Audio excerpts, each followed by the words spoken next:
اعوذ باللہ من الشیطان الرجیم بسم اللہ الرحمن الرحیم اللہم صلی علی سیدنا و مولانا محمد وعلی آلہ وصحبہ وبارک وسلم۔ اللہ جل مجدہ کی توفیق خاص اور تاجدار کائنات صلی اللہ علیہ وآلہ وسلم کے نالان پاک کے تصدق سے ہم ماہ رمضان المبارک کی ان پرنور ساعتوں میں عرفان الہدایہ UK کے پلیٹ فارم سے انعقاد پذیر عرفان الرمضان سیریز کی 5ویں نشست میں حاضر ہیں۔ گزشتہ نشستوں میں ہم نے حضرت فضیل بن عیاض رحمۃ اللہ علیہ اور حضرت ذوالنون مصری رحمۃ اللہ علیہ کے احوال زندگی اور آپ کی تعلیمات کا مطالعہ کیا۔ آج کی اس نشست کا آغاز ہم حضرت سلطان العارفین ابراہیم بن ادھم رحمۃ اللہ علیہ سے کریں گے۔ آپ کا پورا نام ابو اسحاق ابراہیم بن ادھم رحمۃ اللہ علیہ۔ آپ صوبہ خراسان کے شہر بلخ کے رہنے والے تھے۔ آپ خود بھی بادشاہ تھے اور بادشاہوں کی نسل میں سے تھے۔ آپ نے بادشاہت کو اور دنیاوی زیب و زینت کو ترک کیا، زہد و ورع کو اختیار کیا اور اللہ رب العزت کے راستے کے مسافر بن گئے۔ بادشاہت کو ترک کیا اور سفر کرتے ہوئے مختلف ممالک میں بڑے بڑے اکابر اولیاء، صلحاء، تابعین، تبع تابعین کی زیارتیں کرتے ہوئے مکہ معظمہ پہنچے۔ مکہ معظمہ میں حضرت سفیان ثوری رحمۃ اللہ علیہ کی صحبت میں رہے۔ بعد ازاں حضرت فضیل بن عیاض رحمۃ اللہ علیہ کی صحبت میں رہے۔ حضرت ابراہیم بن ادھم صرف ترک دنیا کرنے والے اولیاء کے امام ہی نہیں بلکہ محدثین کے امام بھی ہیں۔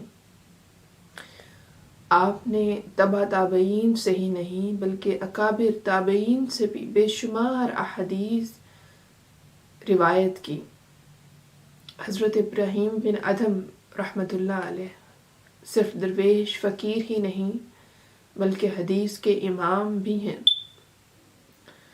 حضرت سلطان ابراہیم بن ادھم رحمۃ اللہ علیہ نے ایک واعظ میں 14 نصیحتیں کی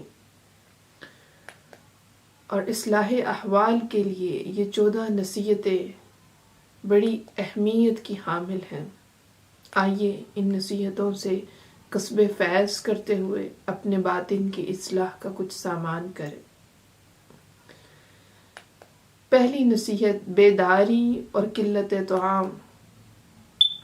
فرمایا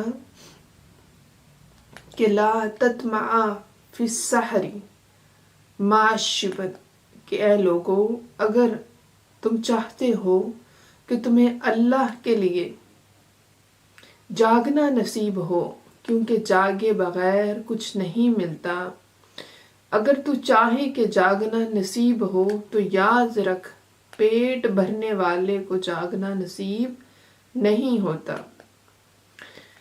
اسے ایک جملے میں زندگی کا پورا عنوان دے دیا کہ پیٹ بھر کے کھانے والوں کو جاگنا نصیب نہیں ہوتا۔ پھر دوسری نصیحت کہ غم الہی اور قلت نوم۔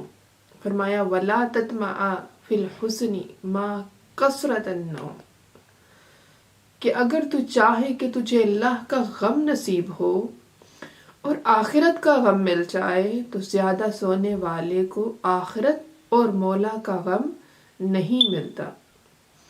پھر تیسری نصیحت فرمائی کہ رغبت دنیا سے اجتناب۔ فرمایا ولا تطمع فی الخوف للہ مع الرغبہ فی الدنیا، کہ اگر تو چاہے کہ اللہ کا خوف نصیب ہو جائے تو اللہ کا خوف دنیا کی رغبت لالچ رکھنے والوں کو نہیں ملا کرتا۔ اللہ کا خوف دنیا کی رغبت دنیا کی حرص و طمع رکھنے والوں کو نہیں ملتا۔ دل کو دنیا کی رغبت سے پاک کرنا ہوگا۔ پھر اگلی نصیحت کرتے ہوئے فرمایا کہ غیر اللہ کی محبت سے اجتناب، وَلَا تَطْمَعَ فِي الْأُنْسِ بِاللَّهِ مَعَ الْأُنْسِ بِالْمَخْلُوقَيْنِ، اگر مخلوقات اور دنیا والوں کی محبت اور انس دل میں ہو تو اللہ کا انس دل میں نہیں آتا۔ یعنی دو محبتیں اللہ کی اور اس کے غیر کی ایک دل میں جمع نہیں ہو سکتی۔ پھر فرمایا تقوی و پرہیزکاری کے ضمن میں کہ وَلَا تَطْمَعَ فِي الْإِلْحَامِ الْحِكْمَةِ مَعَ تَرْكِ التَّقْوَى، کہ اگر تو چاہے کہ تجھ پر الہام ہو، حکمت کا الہام ہو، اسرار و رموز کھلیں، اللہ کی طرف سے القاء اور الہام ہو، مالائے اعلیٰ کے راز کھلیں، غیبی باتیں تیرے دل میں اتریں اور وہ معلومات ملیں، اگر تو یہ الہام اور حکمت چاہے تو فرمایا کہ تقوی اور پرہیزکاری ترک کر کے الہام نصیب نہیں ہوتے، بلکہ اس کے لیے تقوی پرہیزکاری کی زندگی اختیار کرنی پڑتی ہے۔ وہ تقوی اور پرہیزکاری کھانے پینے، بولنے، دیکھنے، چلنے، معاملات کرنے اور پوری زندگی کے ہر باطن و ظاہر میں بھی ہو۔ پھر اگلی نصیحت کرتے ہوئے فرمایا کہ بری صحبت سے اجتناب، وَلَا تَطْمَعَ فِي الصِّحَةِ فِي الْأُمُورِ مَعَ الْمُوَافَقَةِ الظَّلْمِ، کہ اگر تو چاہے تیرے امور اللہ کی اطاعت میں، بندگی میں، محنت میں اس کی رضا کے مطابق سیدھے ہو جائے اور تیرے امور کو صحت و سلامتی نصیب ہو جائے، تو پھر جو ظالم لوگ، گناہگار اور نافرمان لوگ ہیں، دنیا پرست لوگ ہیں، فرمایا ان کے ساتھ موافقت نہ رکھ، کیونکہ ان لوگوں کے ساتھ موافقت اور دوستی رکھ تیرے امور اللہ کے ساتھ سیدھے نہیں ہو سکتے۔ یعنی اگر اس طرح کے لوگوں کے ساتھ دوستی رکھو گے جن کا ذکر کیا، تو پھر اللہ کے ساتھ تعلقات سیدھے نہیں ہو سکتے، درست نہیں ہو سکتے۔ پھر فرمایا کہ دنیا اور مال و دولت کی محبت سے اجتناب، فرمایا وَلَا تَطْمَعَ فِي حُبِّ اللَّهِ مَعَ الْمَحَبَّةِ الْمَالِ وَالشَّرَفِ،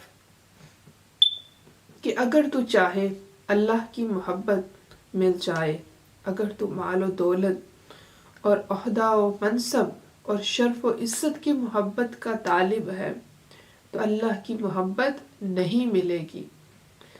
فرمایا شرف و منصب، مال دولت کی طلب اور یہ محبت دنیا میں اگر ہو تو اس دل میں، اگر دل میں ہو تو اس دل میں اللہ کی محبت نہیں آئے گی۔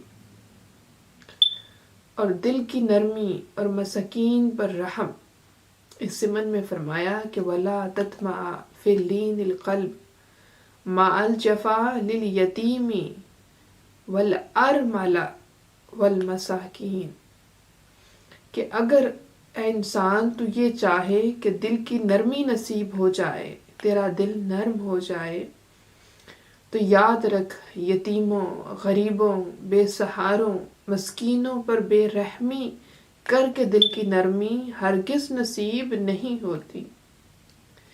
فرمایا اگر غرباء، یتیماں، مساکین سے جفا کریں، کڑوے ہو جائیں، انہیں کھانے کو دوڑے، ان پر غصہ کرے، ان کے ساتھ اگر رویہ جفا کا ہو، زیادتی کا ہو، ظلم کا ہو، بے نیازی کا ہو، جس کی طرف اللہ جل مجدہ نے قرآن مجید میں ارشاد فرمایا کہ أَرَأَيْتَ الَّذِي يُكَذِّبُ بِالدِّينِ فَذَلِكَ الَّذِي يَدُعُّ الْيَتِيمَ، ولا یحد علی طعام المسکین، سورہ معون میں، کہ کیا آپ نے اس شخص کو دیکھا جو دین کو جھٹلاتا ہے؟ تو یہ وہ شخص ہے جو یتیم کو دھکے دیتا ہے، یعنی یتیموں کی حاجت کو رد کرتا اور انہیں حق سے محروم رکھتا ہے، اور محتاج کو کھانا کھلانے کی ترغیب نہیں دیتا، یعنی معاشرے سے غریبوں اور محتاجوں کے معاشی استحصال کے خاتمے کی کوشش نہیں کرتا۔ دین کو جھٹلانے والا وہ ہے جو یتیموں مسکینوں کو دھکے دیتا اور انہیں کھانے کی فکر نہیں کرتا۔ اگر غریبوں مسکینوں کے ساتھ تیری جفا کا طریقہ ہے تو اللہ رب العزت تیرے دل کو نرمی کی نعمت عطا نہیں کرے گا۔ پھر اگلی نصیحت میں فرمایا رقت قلب اور قلت کلام، ولا تطمع فی الرقاع مع فضول الکلام، اور اگر چاہے کہ تجھے رقت نصیب ہو جائے، گریہ و زاری نصیب ہو جائے، تو فی الفور فضول باتیں کرنے والی عادات سے دل کو نکال دے۔ اور فرمایا کہ دل کو رقت نصیب نہیں ہوتی فضول باتوں سے۔ زبان کو بند رکھنا سیکھ، کم بولنا سیکھ، فضول گفتگو نہ کر، پھر تب جا کر دل کو رقت نصیب ہوتی ہے، اور دل کو رقت نصیب ہوگی۔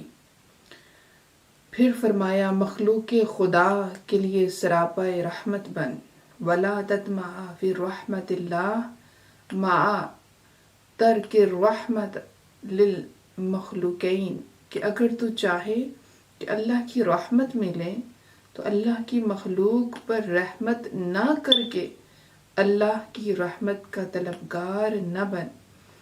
اگر اللہ کی رحمت چاہتا ہے تو اللہ کی مخلوق پر خود رحمت کیا کر۔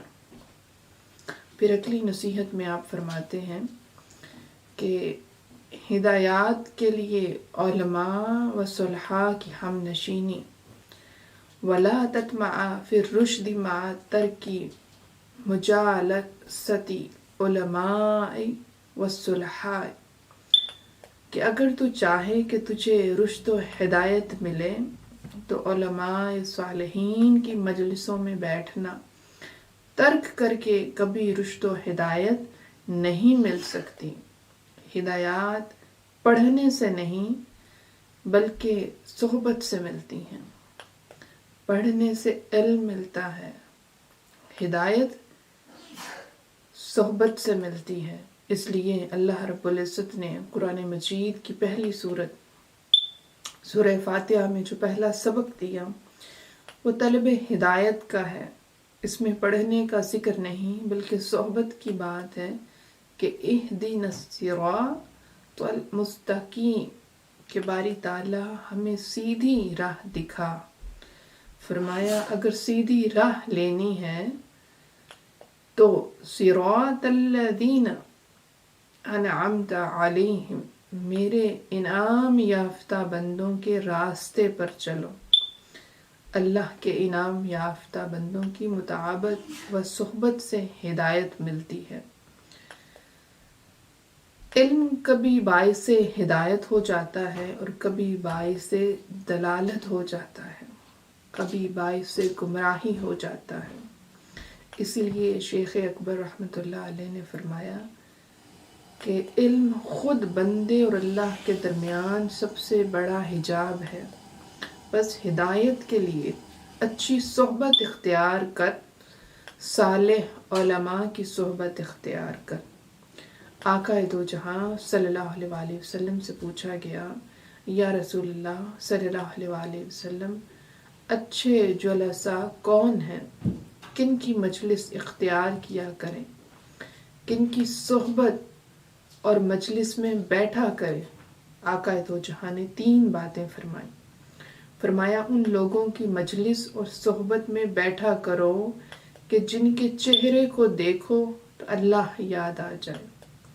فرمایا خیارکم الذین اذا رؤوہ ذکر اللہ، کہ وہ اچھے لوگ ہیں جن کو دیکھو تو اللہ یاد آ جائے۔ اور دوسرے مقام پر فرمایا کہ تذکرکم اللہ، حدیث پاک میں ہے کہ ان کو اگر دیکھو تو اللہ یاد آ جائے، اگر ان کو سنو تو علم و حکمت، بصیرت و معرفت میں اضافہ ہو جائے، اور ان کے اعمال اور زندگی کو دیکھو تو آخرت یاد آ جائے۔ فرمایا جن میں یہ 3 چیزیں دیکھو ان کی صحبت و مجلس میں بیٹھا کرو، ان کا بولنا آپ کے علم و معرفت میں اضافہ کرے، ان کو دیکھنا اللہ کی یاد دلائے، اور ان کے اعمال اور زندگی کو دیکھنا آخرت کو یاد کرائے۔ یہ اچھے جلساء ہیں۔ ہدایت صحبتوں سے ملتی ہے، اس لیے اہل اللہ طویل سفر کر کے صرف صحبت کے لیے جاتے، گھنٹوں مجالس اور صحبتوں میں بیٹھے رہتے، نہ سوال کرتے اور نہ بولتے، صرف صحبت کے لیے چپ بیٹھے رہتے۔ پھر آگے اگلی نصیحت میں فرمایا کہ خود پسندی اور خود تعریفی سے اجتناب، وَلَا تَطْمَعَ فِي الْحُبِّ لِلَّهِ مَعَ حُبِّ الْمِدْحِ، کہ پہلے تھا اللہ کی محبت، اگر چاہے کہ اللہ کی محبت نصیب ہو جائے تو مال اور شہرت کی محبت چھوڑ دے، لیکن اگر تو چاہے کہ اللہ کے لیے تجھے محبت نصیب ہو جائے، کسی اللہ والے کی محبت نصیب ہو جائے، تو پھر اپنی تعریف سے محبت چھوڑ دے۔ ہر بندہ چاہتا ہے کہ میری تعریف ہو، میری واہ واہ ہو۔ فرمایا جو اپنی تعریف اور مدحت سے محبت کرے گا اسے اللہ والوں کی محبت نصیب نہیں ہوگی۔ اور پھر فرمایا کہ دنیا کی حرص کا خاتمہ، کہ وَلَا تَطْمَعَ فِي الْوَرَاءِ مَعَ الْحِرْصِ فِي الدُّنْيَا، اور اگر تو چاہے تجھے زہد و ورا نصیب ہو جائے تو دنیا کا حرص چھوڑ دے۔ اور آگے فرمایا کہ رضائے الہی اور ورا، کہ وَلَا تَطْمَعَ فِي الرِّضَاءِ وَالْقَنَاعَةِ مَعَ الْقِلَّةِ الْوَرَا، کہ اگر تو چاہے اللہ کی رضا اور قناعت نصیب ہو جائے تو ورا ترک کرنے سے یا کم کرنے سے اللہ رب العزت کی رضا نصیب نہیں ہو سکتی۔ اللہ رب العزت سے دوستی اور مخلوق سے کنارہ کشی۔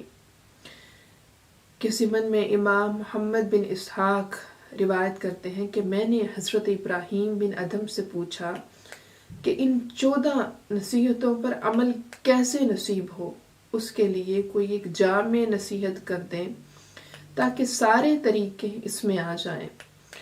فرمایا کہ اتخا ذلہ صاحباً وزراء الناس جانباً، کہ اللہ کو دوست بنا لے اور لوگوں سے کنارہ کش ہو جا۔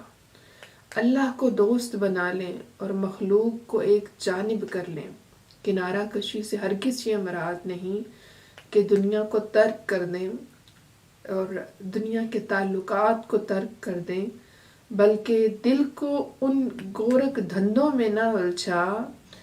کوئی تجھے اچھا جانتا ہے تب بھی پرواہ نہ ہو، کوئی برا جانے تب بھی پرواہ نہ ہو، کوئی دوستی کرے تو تب بھی خیر خواہی رکھ، اور دشمنی کرے تو تب بھی خیر خواہی رکھ، نیک یا بد ہے تب بھی خیر خواہی رکھ۔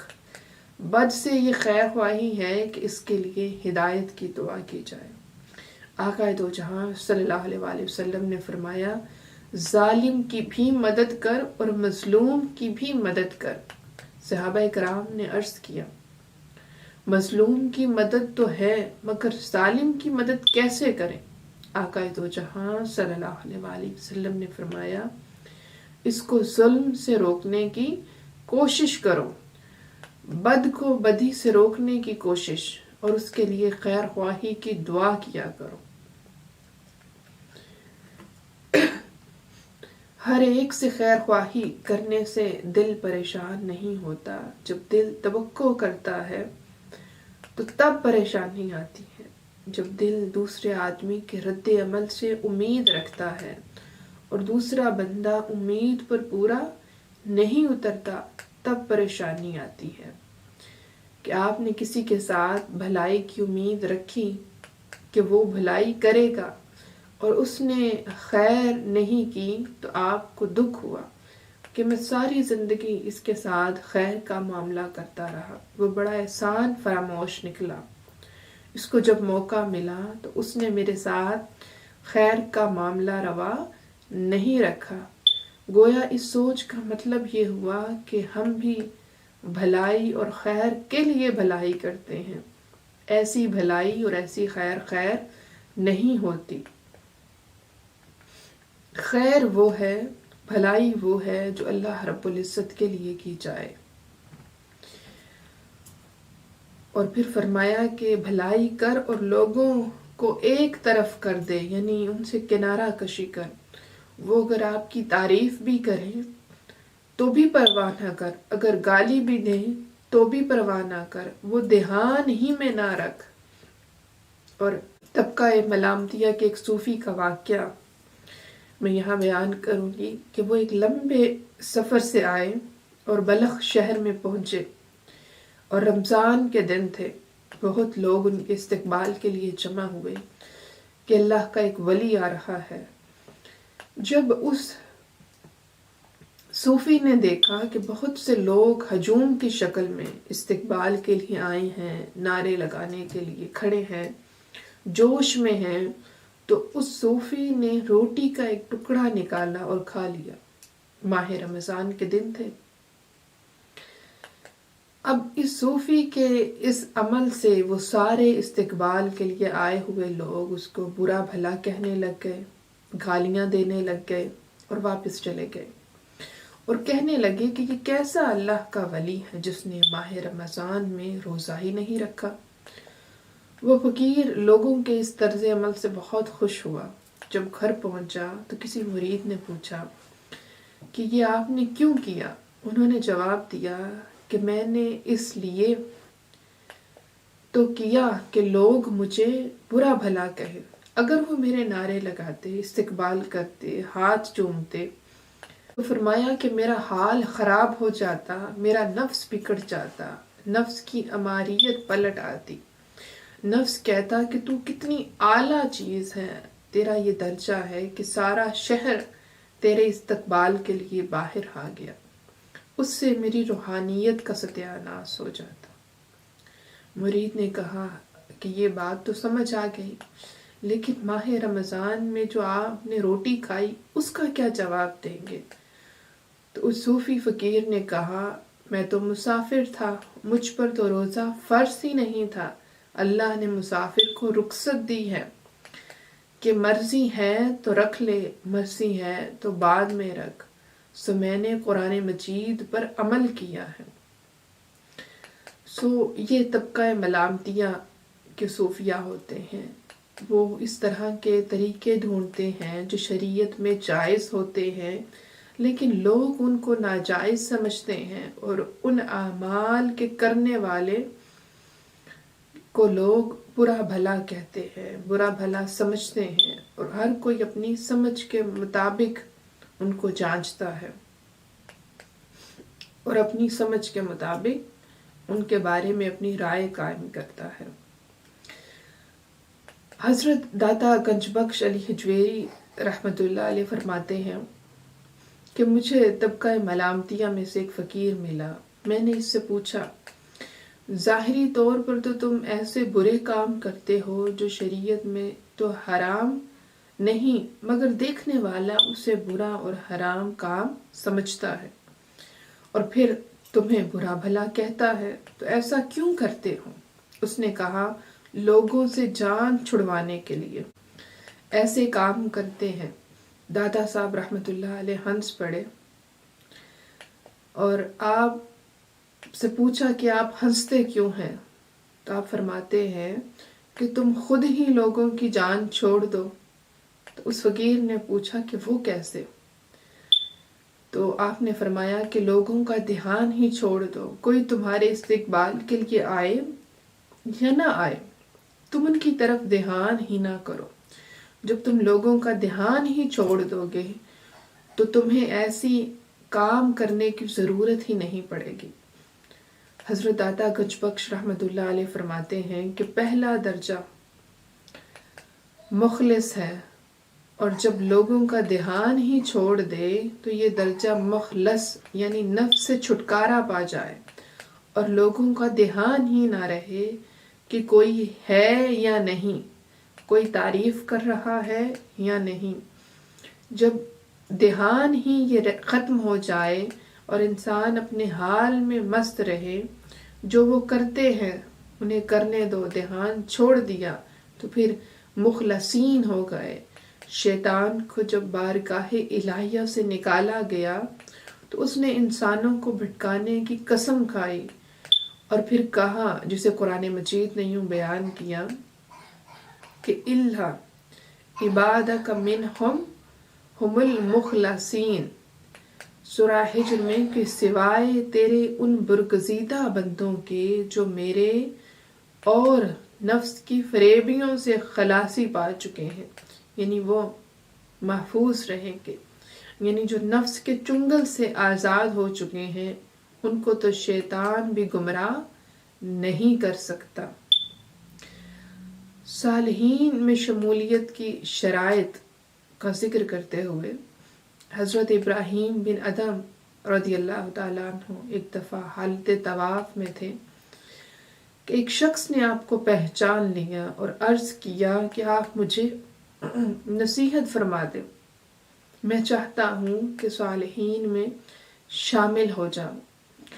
آپ رضی اللہ تعالیٰ عنہ نے دوران طواف اس کو نصیحت کی کہ اگر تو چاہتا ہے کہ صالحین میں شامل ہو جائے تو 6 گھاٹیاں عبور کیے بغیر کوئی صالح نہیں بن پاتا، 6 گھاٹیاں عبور کرنی ہوں گی۔ فرمایا راحت کی جگہ تکلیف کو اپنانا، راحت کی جگہ تکلیف کو اپنانا، کہ پہلی گھاٹی یہ ہے کہ ناز و نام، نخرے، آرام اور راحت کا دروازہ اپنے اوپر بند کر دو، اور شدت تکلیف، دکھ، پریشانی اور بیماری کا دروازہ کھول دو۔ بے آرامی آئے تو تجھے وہ بے آرام نہ کر پائے، تکلیف نہ دے، دکھ سے انسان دکھی نہ ہو، پریشان سے پریشانی کی حالت میں مبتلا نہ ہو جائے۔ ان تمام چیزوں کو ویلکم کرو کہ بیماری کے انتظار میں رہے، پریشانیوں اور بیماریوں کو خوش آمدید کہہ، اس لیے کہ یہ دیکھ کہ یہ بیماری کس نے بھیجی ہے اور اس سے شفا کون دے گا، یہ سب اللہ کی طرف سے ہیں۔ جب انسان کو اللہ سے محبت ہو جائے تو وہ پھر اپنے محبوب سے ملنے والی بیماری کو بھی ویلکم کرتا ہے، تنگی کو بھی ویلکم کرتا ہے اور پریشانی کو بھی ویلکم کرتا ہے۔ پھر وہ محبوب جس حال میں بھی رکھے اس میں وہ محب خوش رہتا ہے۔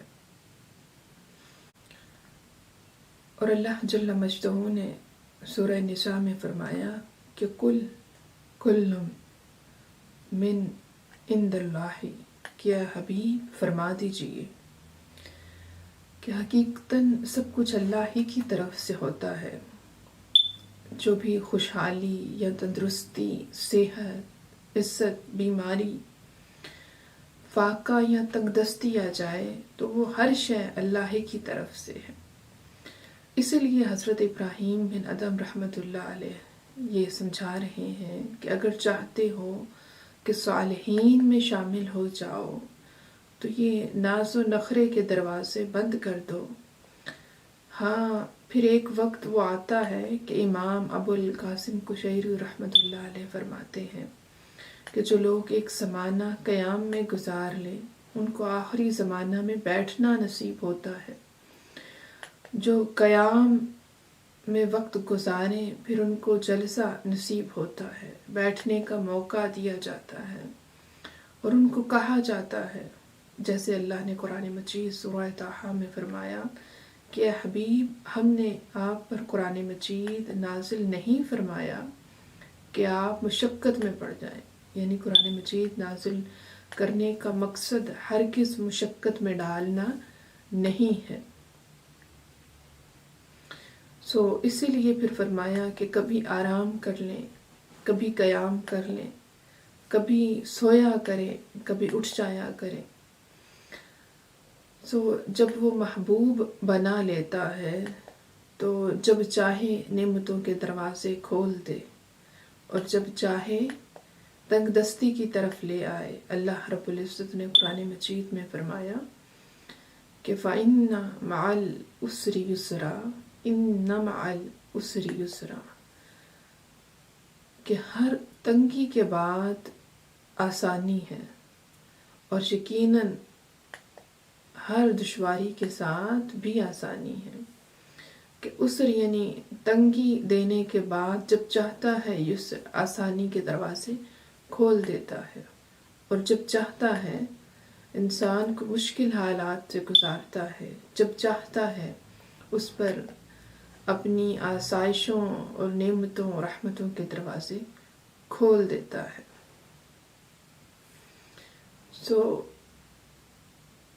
اس بات کے ذکر کے بعد آگے پھر جو دوسری گھاٹی بیان کی وہ یہ کہ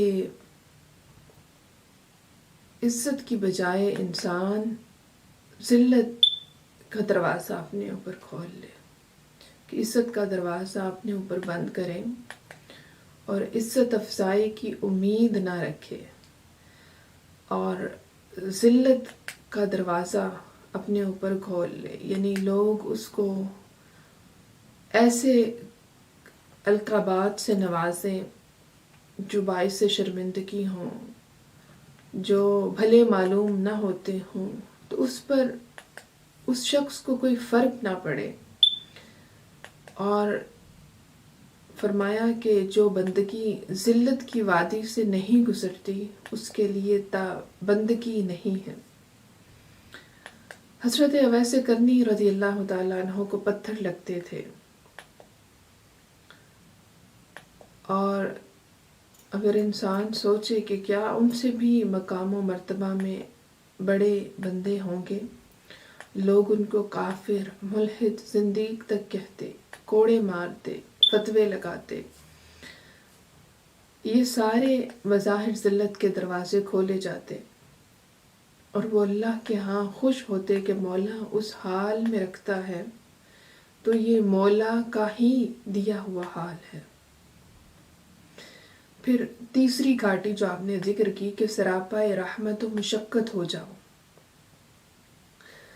یعنی راحت اور آرام کا دروازہ اپنے اوپر بند کرو، کوشش کرو، محنت کرو۔ پھر چوتھی چیز بیان کی کہ شب داری، نیند کا دروازہ اپنے اوپر بند کرو اور جاگنے کے دروازے کو کھول دو۔ پھر پانچویں چیز ذکر کی کہ فقر کو اختیار کرو اور غنا، خوشحالی کا دروازہ بند کر کے فقر کو اپنے اوپر طاری کرو۔ اور سب سے اہم چیز چھٹی کہ لمبی امیدیں نہ باندھو۔ فرمایا کہ لمبی لمبی امیدوں کے دروازے بند کرو اور موت کی تیاری کا دروازہ کھولو۔ حضرت ابراہیم بن ادھم یہ 4 گھاٹیاں ذکر کرتے ہیں کہ جب یہ کیفیات اپنے اندر پیدا کر لے تو پھر اللہ تعالی آپ کو، انسان کو، اپنے بندے کو صالحین میں شامل فرما لے گا۔ آج کی نشست ہماری مکمل ہوئی۔ اللہ رب العزت کی بارگاہ میں دعا کرتے ہیں کہ وہ ہمیں اپنے صلحاء میں شامل کر لے، ہمیں اپنے اور اپنے حبیب علیہ السلام کی تعلیمات پر عمل پیرا ہونے کی توفیق عطا فرمائے، اور ہمیں ایسا بنائے کہ ہم حضور کو بطور ایک غلام پسند آ جائیں، اور مولا ہمیں ایسا بنا کہ ہم تجھے پسند آ جائیں۔ آمین۔ کل تک کے لیے اجازت دیجیے، مع السلام، وعلیکم۔